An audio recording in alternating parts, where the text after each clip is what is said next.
DB হেফাজতে থাকা ৬ সমন্বয়কারীকে ছেড়ে দিয়েছে মহানগর গোয়েন্দা পুলিশ। এই বিষয়ে ডিবি কার্যালয় থেকে সরাসরি যুক্ত হচ্ছেন সহকর্মী ইকবাল অনেক। অনেক জানাবেন যে সমন্বয়কে ছেড়ে দেওয়ার বিষয়ে আইন শৃঙ্খলা বাহিনীর সদস্যরা কি বলছেন এবং এ বিষয়ে বিস্তারিত কি তথ্য রয়েছে আপনার কাছে?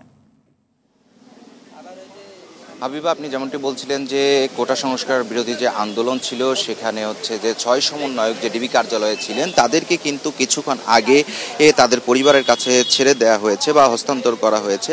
আপনি যতটুকু একটু যদি বলে রাখি, গত শুক্রবার তাদেরকে কিন্তু ডিবি কার্যালয়ে নিয়ে আসা হয়। তখন কিন্তু ডিবির পক্ষ থেকে জানানো হয়েছিল যে তারা নিরাপত্তাহীনতায় ভুগছেন, এই কারণে তাদেরকে ডিবি হেফাজতে নেওয়া হয়েছে। তারা যখন তাদের যে নিরাপত্তার বিষয়টি নিয়ে ঝুঁকিমুক্ত মনে করবেন তখন তাদেরকে ছেড়ে দেওয়া হবে।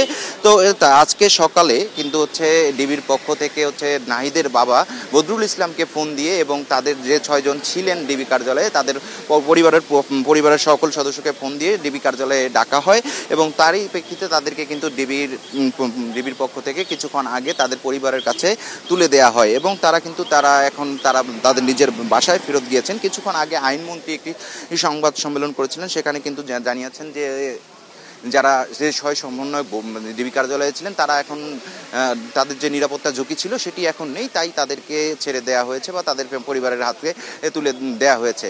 তো এই ছিল আমার কাছে ডিবি কার্যালয় থেকে সবশেষ অবস্থা।